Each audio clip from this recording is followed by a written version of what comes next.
A power vacuum is defined as when someone in a place of power has lost control of something and no one has replaced them. TSM, the clear-cut #1 team in the world following the Split 1 playoffs, is now on the verge of failing to qualify for the Split 2 playoffs LAN, and with their descent down the global rankings, a power vacuum has been created. Many challengers have emerged, but the general consensus has 2 teams ready to ascend to the top of the mountain. Throughout Apex's history, there have only been 2 teams to sit upon that very ALGS throne, and both have been renowned for their intense focus and commanding IGLs. But XSET, they have a bit of a different vibe. Don't rest. Oh, Brennan? I have a Okay, bro, like... Sykes, res us, dude! Right there! Yeah, Get the banners right now! Yeah, dude, let me just res. Bro, banners, res, right now. What I'm are you about to doing? mute you. You don't listen to me anyways, just fucking mute me Do then. it, do it, do it, do it, do it, do it, do it, do it. There's no way I'm getting those! I'll just mute your pings.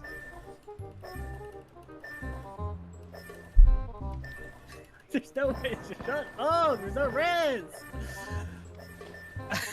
Why can I mute this too now? Oh. Asu down! Asu down! Get the bubble! I'll be taking that. Wait a minute.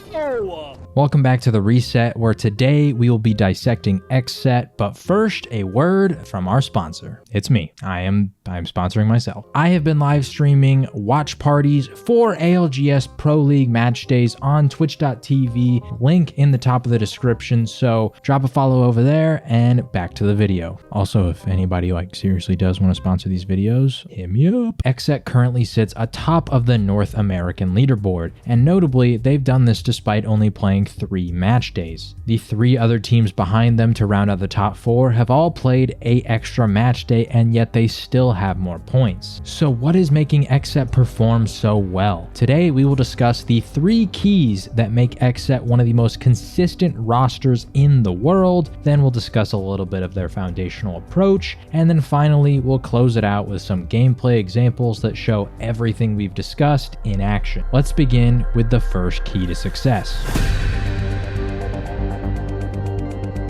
No matter the meta, POI, playstyle, or even a roster swap, XSET has consistently performed. If we jump all the way back to the beginning of Year 3 Split 1, while they were still playing under the banner of Team Liquid, this team had just had Guild poached by NRG, and they picked up Sykes as their new third. When roster swaps like this occur, many would expect a decline in play, at least in the short term. But throughout Split 1, we actually saw them perform better than in the previous year. Liquid had managed to finish 2nd overall in the NA standings, and when XSET acquired them, it was a no-brainer. But they did this while featuring defensive legends such as Newcastle, Watson, Loba, Valkyrie, and eventually, although it took some time, Seer. This list of legends points towards an early rotation, zone-oriented playstyle. But then at the regional finals, we saw a shift. They swapped over to Bangalore, Seer, Valk on World's Edge, and this was only but a glimpse of the future, as in the entirety of the Split 1 playoffs London LAN, they used this exact same comp on both maps. And then even now, in the current Split 2, they have utilized that same comp on World's Edge, but they swap out Bangalore for Catalyst on Stormpoint. So as you can see, in Split 1, they ran a rather defensive-oriented comp, only to drastically switch that for the LAN, and then they continue that into Split 2, and yet, despite all of that, once again, 2nd overall in Split 1, 4th in the world at the London LAN, and now 1st overall in the most difficult region in the world. But another aspect of their versatility is their POI selection. On World's Edge, they land at Skyhook West and Trials, which is a very strong POI, and notably in the far top left corner of the map. Due to its location and the time needed to effectively loot the POI, teams that land there can often be found playing out on the edge. But on Stormpoint, they land at Cascade Falls, which is on the dead center of the map, providing them the opportunity to early rotate into into most zones if they so choose. Keyword there being if they choose. For the record, XSET doesn't really fall into a zone or edge team category. They do both, and depending on the circle and available information, they can easily audible from one to the other on both maps. But as you can see, regardless of a roster change, defensive or offensive legend compositions that require two different play styles, or even POIs located in incredibly different spots on their respective maps, XSET has still managed their level of excellence the entire time because they are adaptable and versatile. And that leads us into the second key to success.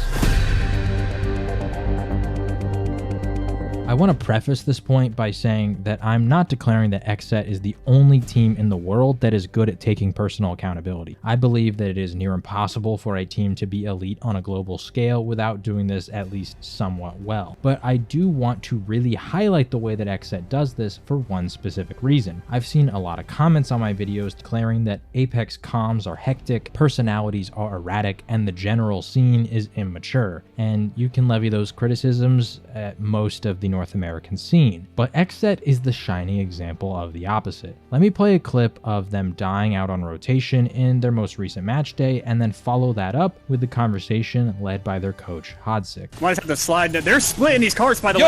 Hold on, shut up, listen to me. I think we go in zone and Velcro. Can we do that? Or we take too much damage? We take too much damage. And it's a rampart. Right. This guy is by himself in this car. Or at least two, though. His teammates are over here. I think this rotate's clear. There's no one. There's no one. Yeah, I don't on see it. Yo, start no, moving. Wait, what? Really? There's a team up There's there. no one in the car. There's no one in the car. Okay. Be careful. You're good on me. Oh, fuck. I'm backing up. I might die. You gotta smoke. You gotta smoke. Chill. You all took a bunch of damage. Oh, I'm good. We have 20 seconds. We need to go back south and just rip a Valkyrie. Like, it's our only play. Yeah. I have we need 3 to get up there. cells. I'm moving. I think we just have to hope this team Valkyries and just get to me. walk low ground. Can we do it right here? We can do it right here. Just get to me. You have to get They're coming to kill us. They're smoking. Sykes, you have to get to us. Sykes, or we die. I have to get my mech kit off, bro. I'm gonna die Okay, fuck regardless. it. Then we're walking then. We gotta walk. Yeah. They Valkyrie to north. We have to fight south then. Can we Valkyrie here? Yeah. Go back. Oh no, we can't. Go north. Go north. Just listen to me. We need to kill this team. Yeah. They're running. Go low ground. Actually, just follow them. Follow them. They jump down low. Follow me. Dodge roll. Slide on me. Suck one. Play for kills on me. Just get the fucking kills. I'm on 10. Yep. I'm just dead. Be careful of Arcstar. Give me a shield.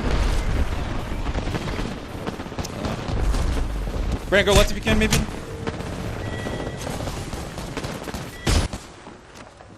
Pushing you 3 men. No, bro. Fuck, that spot was just so hard. That's fine, at least TSM died early. Not enough thinking ahead. I'm trying. No, I mean, just like on that zone close, you guys were all saying it's safe, but literally none of you checked it when I was looking at the map, and I'm like, that's not. I just want. Yeah, it's safe, I trusted it. Yeah, no. Sykes, I think you're trying to do too much. You just gotta listen to knock on many fronts. You took a lot of damage trying to find like places to go and stuff like that. Like you slid forward, took a shit ton of damage, and you weren't ready at all for that Valkyrie. You should have canceled the mech kit, just gone for it. You guys were dead regardless. Yeah. But you're just trying to do too much. Just listen to knock.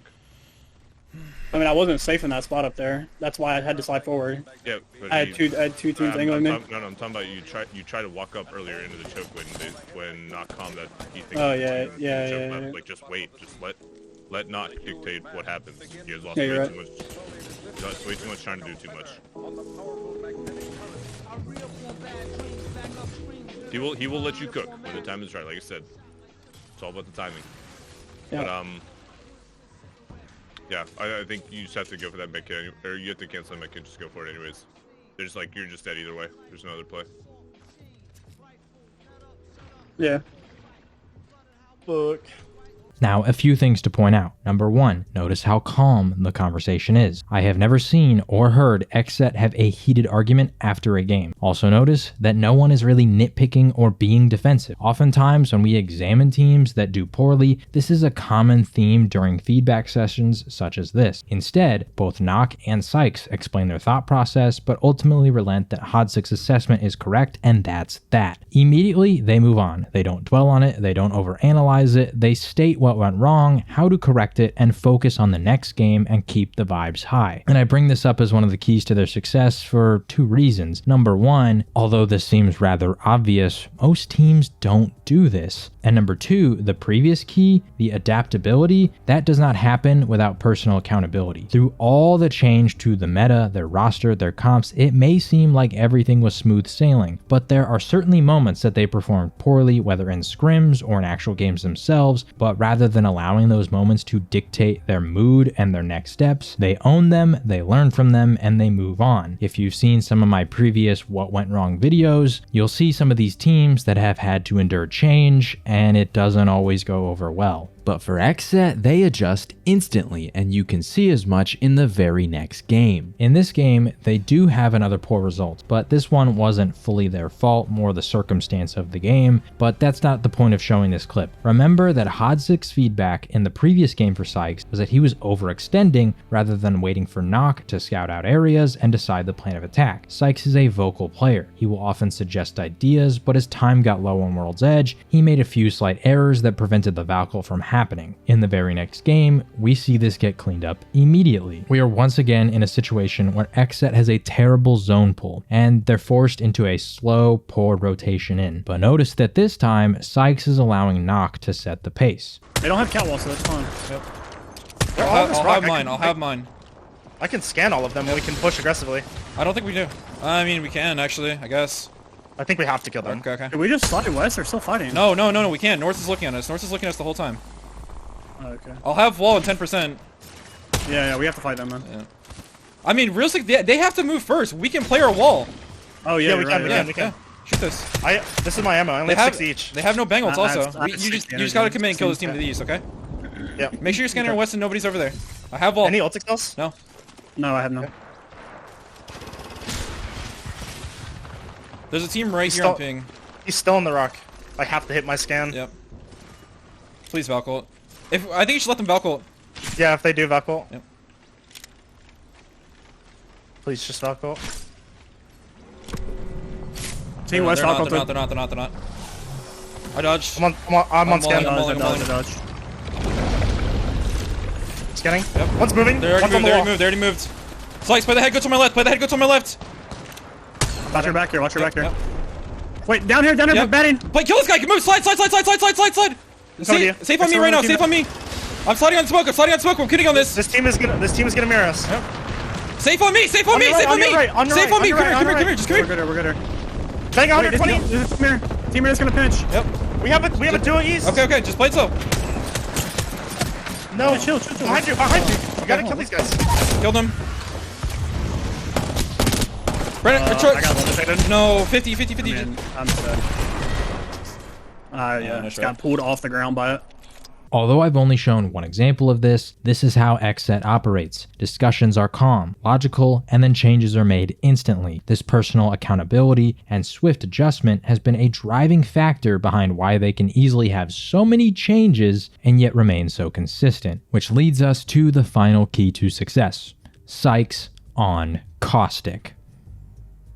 Wait, what? I took zone damage. Back dead.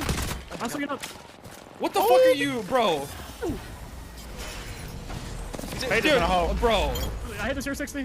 I'm portaling him out. Shit. Bro, are you fucking trolling? I thought we were pushing. Bro, you got shredded for 100! You are not playing Caustic ever again.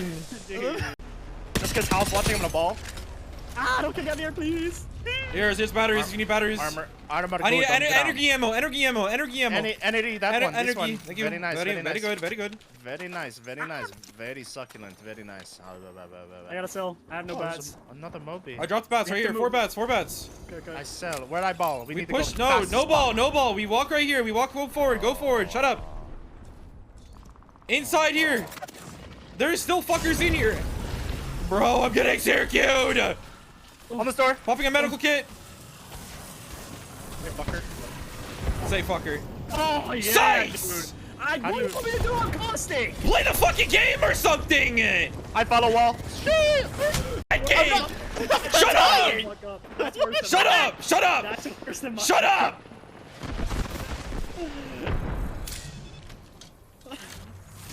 Yeah, fucking die. Fuck you.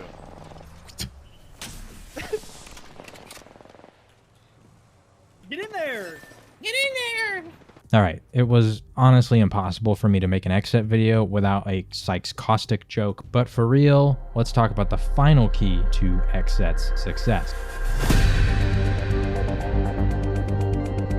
On World's Edge, XSET lands at a POI in one of the corners of the map, and this POI takes time to loot and should guarantee some of the strongest loot in the game. They also have both a ring console and a survey beacon nearby, but forget about the ring console because as an Edge team it's only somewhat helpful and they don't even run a controller on World's Edge. But the survey beacon is key. The Sky West beacon isn't the only one that we need to pay attention to either. Let's look at all the possible routes that XSET can take when rotating, and oh boy, look at all those survey beacons.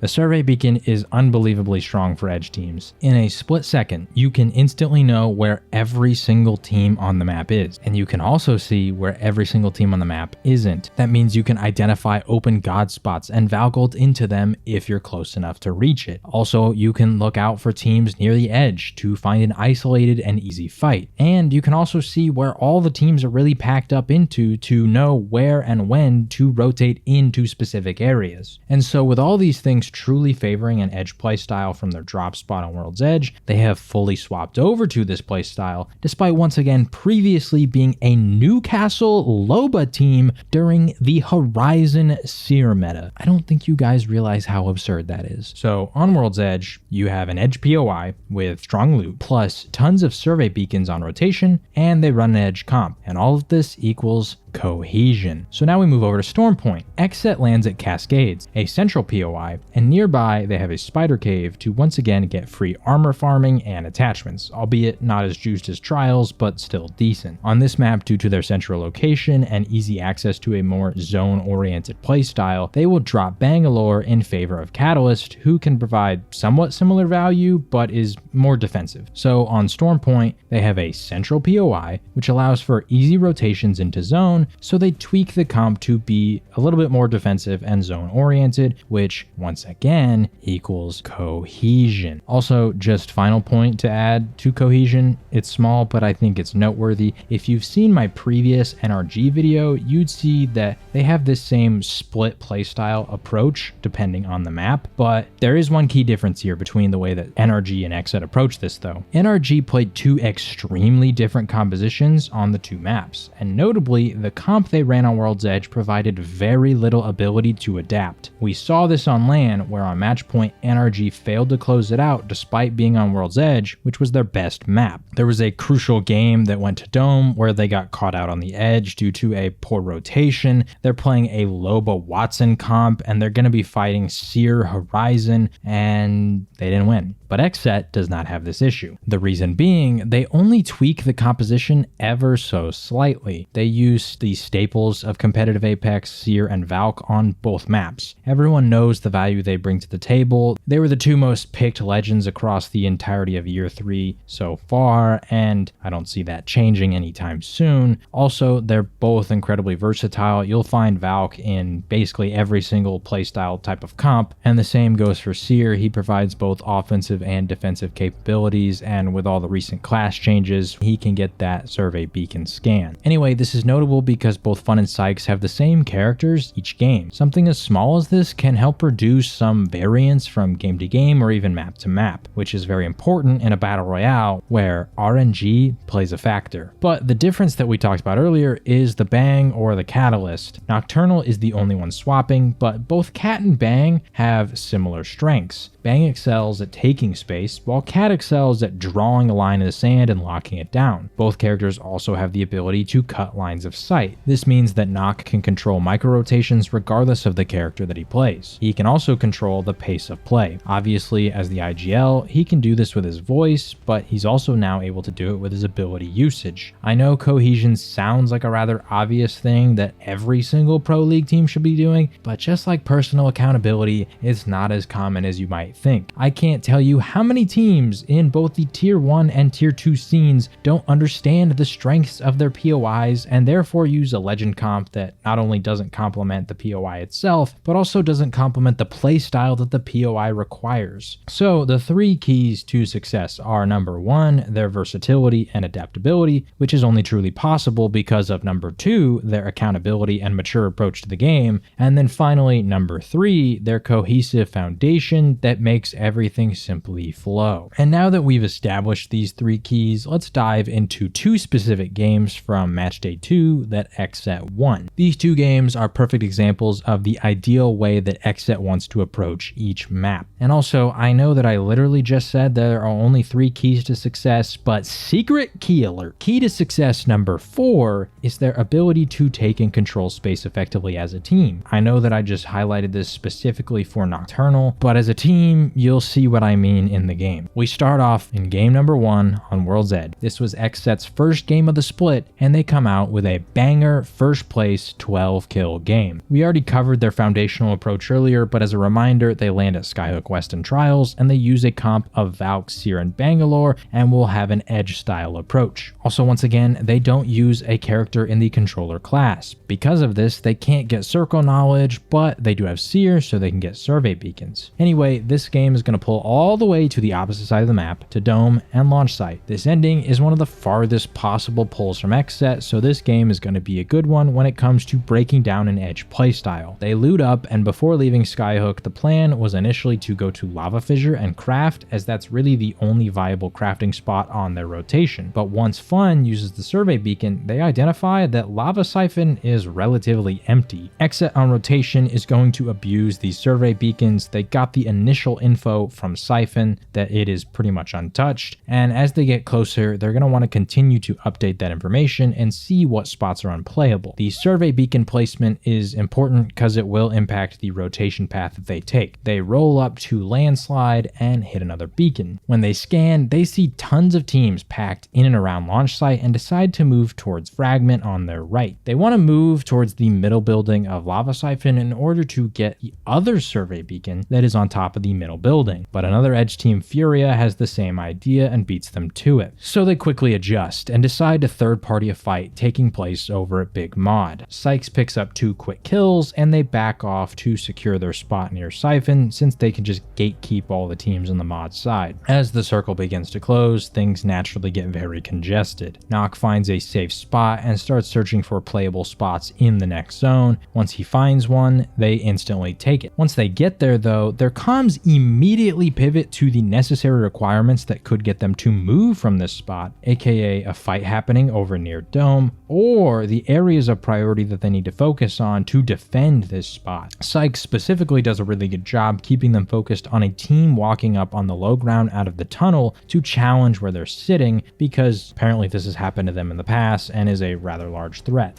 If they fight over here, we fight them. Okay, kills here, kills here. Bandit in my sights. Maybe. Tunnel could wrap up and walk up. Yeah. I'm just hard scanning it. We just can't die from the spot like last Let's go time. for quadrant out here. Left has to move into another team, right has to move into us. Like, this team should about We just have to make sure they go the other. Buckle, Like, signs. Ready? They're coming at us. okay, fuck them, watch her, watch her. Yep. Yeah, I'm scanning. Like, yeah, Put it make sure back. it's down. Nothing? Now they're, Just hold it, just hold it. they're coming. I'm banging, Bang out thing. Get ready. Crypto Scanning. EP. They're EMPing, they're EMPing. Try to break that if you can. Nice. I'm hitting Whoa. I just Fine, stuck myself. 111 on one. I got one. Stay alive, dead. Whoa. I'm bad in here. I'm zeroing. Right here. Last guy in zone, come in and kill that guy, get a KP. Don't die for it.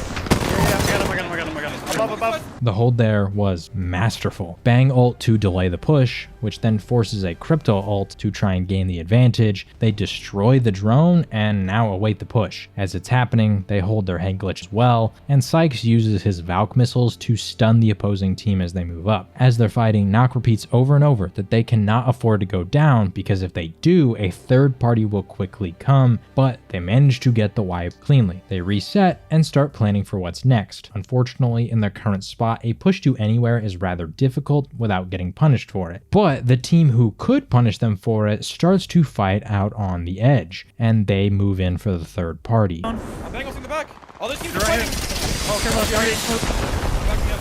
Go to rock. Go to rock. I'm playing here, Go I'm to rock playing with me. here. Go to rock with me. Careful, you're alone. Sykes, go back. I'm good.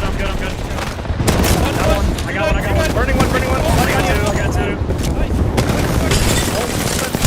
Oh, I'm dead. I died. Smoke me out.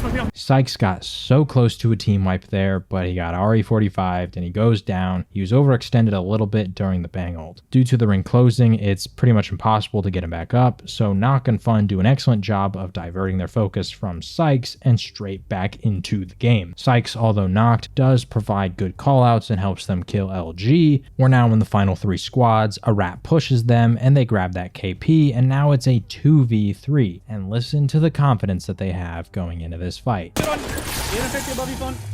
Here. It might be 2v2, I think. I'm batting. No. 2v2, I think. No, 2-3. Okay. I'm R9 car right now. They're sitting behind rock. They're scared. They're scared. There's two on front drive. Popping syringe. They're scared. South of me. I'm going wide left, Brennan. I might be just doing waiting. stupid shit. I'm doing They're stupid waiting to shit. get their sterile. Yep. We gotta see what top left now. What's up? Yeah, he was here top left. No, I good.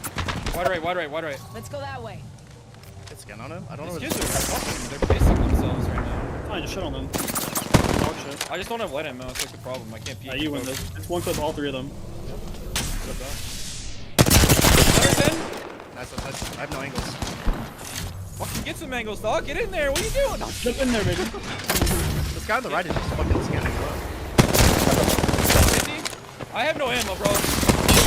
Race dead! I'm batting. Yep. I hit Sear for 80. Sear on the What's it Push gonna it, do? push it. No! Oh my god! Nice, Let's go! nice. Push it, Play baby! together. He's gonna swap. On me. Play together. Let me reload. I'm baiting. In smoke. Yep. 5 seconds. You can move on me or no? Play together. No, come to me. Just wait. Wait him out. Yeah. I'm gonna scan. Yeah, do this. Go and scan. Swing. Above. I have 40. I'm punching him, Brennan. Get in there. 1-on-1. Get in there, baby. Get in there. Come here, bitch. What's good? Yeah! Oh my god.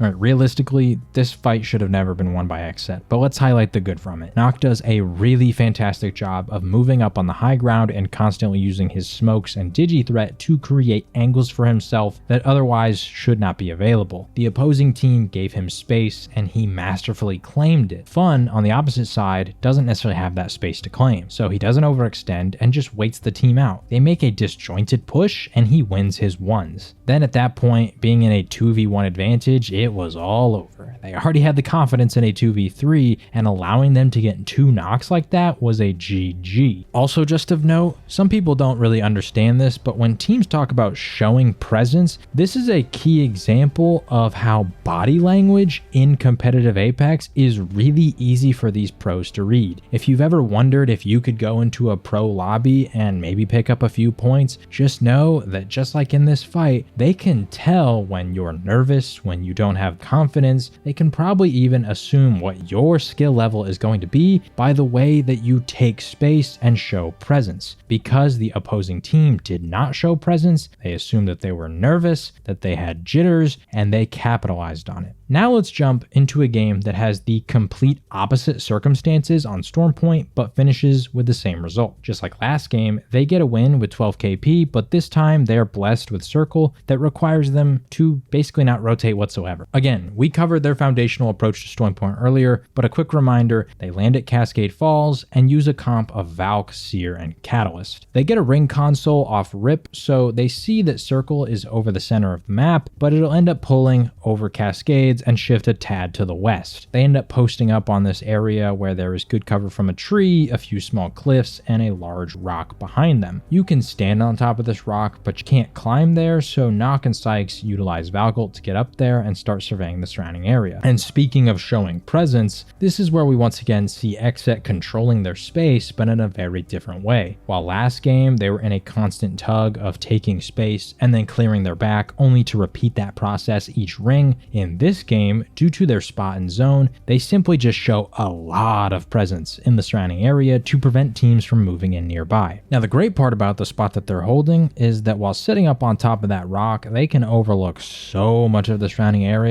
while still being safe from opposing angles, so they can just wait for Circle to close in, and while they do, they pick up good KP just by poking from afar. Once the circle begins to close and all the teams from the north pad area are forced to rotate in, they have two priorities. The most immediate one is the choke right behind them. Once that is cleared, then they have the ability to focus in front and screw over whatever team plays in the choke in combination with the teams chilling at the buildings to the north, and they do just that. They also identify that there is only a single team to their south. Most of the other teams are packed into Cascades and near the cannon buildings up north. Because of this and the way the circle is positioned, they know that the team in those buildings south will not move. They know that everyone else in Cascades will slowly murder each other, and so they decide that if they can clear the north teams, they should be able to hold the tree and circle, have the high ground, and most likely win this game. They pressure the teams from the north and force them towards the Cascade sides. They see the circle pull and discuss playable spots, but notice this comm from Sykes. What's our next playable? These rocks? Right here. Yeah, this rock is playable as well. So is that. Rock is playable too. We just have to. We cannot bundle up. They have Horizon. Yep. The spots that are playable are rough holds, especially with a horizon on the other side, so they know they need to clear this horizon before she can turn her attention towards them and ruin their playable spots. And these endgames are where we see their playstyles on the two maps start to merge. They identify whatever the best spots are to play from, and then they clear out the surrounding areas using Bangalore or Catalyst, cutting off lines of sight to prevent the opposing teams from interfering from afar. Once they clear out their side of the circle, they slowly creep in as the opposing side kills each other, and they'll fight the winner. As we approach the final circle here, I want to highlight Fun's ability to gather information and relay it to his team. Play your cover west. Yep. I have no bullets in heavy or light. I'm good. Come here. Okay. How long's your wall, guys? Just take light. That's all I got for you. I have no heavy. They're fighting. Good, They're good. fighting. Okay? Right here. Just player spot. Look right. Look right. There's a team here. There's a team on the chalk as well. I stun them. They have knocks here. There's people knocked here. Okay. I'm marking I'm now. batting. The other team backed up southwest. They're gonna re-wrap us. Okay, yeah. I'll go look. I stopped the res. Okay. They're playing the heady. Okay. Rez is dead. Is that a solo now? No, there's a res in the northeast over here. No, he's dead. He's full. Okay. This man just figured out where everyone is, how many players are on each team, and the moment he does, this enables Nock to spring into action for a game plan for how to win, which of course is all about taking space. And unfortunately, we're gonna have to pause right here because for some reason the VOD glitches out entirely, so we're gonna have to watch this from the main broadcast POV. Only 3 teams left. We'll see what Oxygen can do. They're navigating off the low ground, but they have the zone coming directly to them. Able to play effectively on the defense. Could turn this game around for them and put them right up near the top of the leaderboards, closer than they already were. But XSET have already demonstrated an incredible amount of aggression this game. That is going to be the biggest problem for our Oxygen roster. Oxygen trying to create angles there. You can see Zenile is left on the backside, and it's almost immediately that we see it capitalized on by XSET. Crust, of course, finished off, brings it back down to a straight 3v3. Like you said, Sykes trying to take that mid-range high ground, is able to find a bit of damage, but they are still fighting around. Look at the flank, though.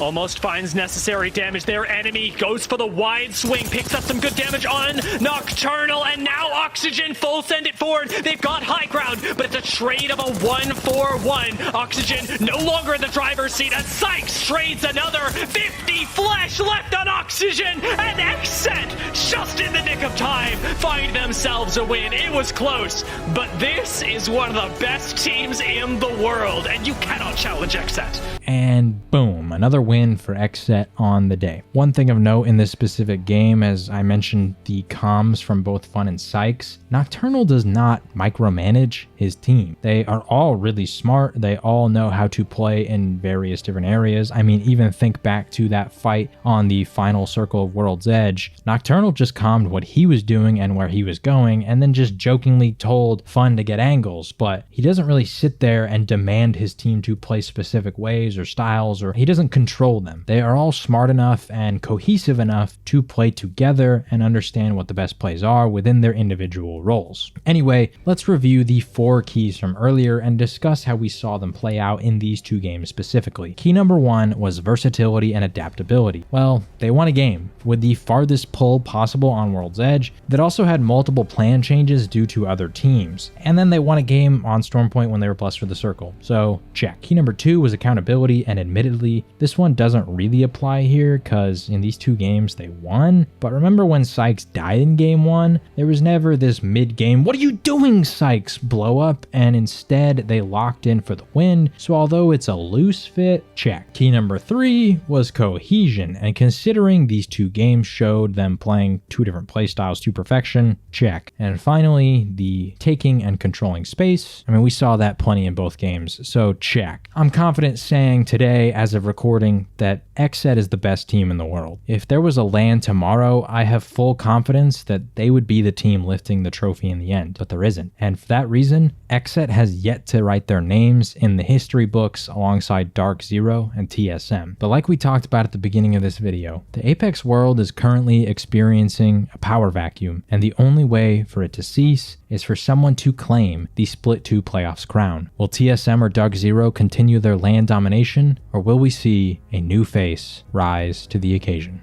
Only time will tell. But at the beginning of this video, didn't I say that there were 2 consensus challengers to the throne? Кирюх, я прохожу сюда! Давай, дал тебе смог. Бля, теперь не вижу нихуя. Они сейчас слева будут пихать. Смотри так направо, Лёва! Я ультую, слышь, я ультую вообще. Давай, давай! У меня пиздец устраивал. Закончили тут. Право, если рампа сдохнул! Кто-то есть, а есть! А есть, попробуйте справа есть! Слышите, смотрите! Все, забейте! Лево теперь! Все, ласкать! Коммитим! Кулаками.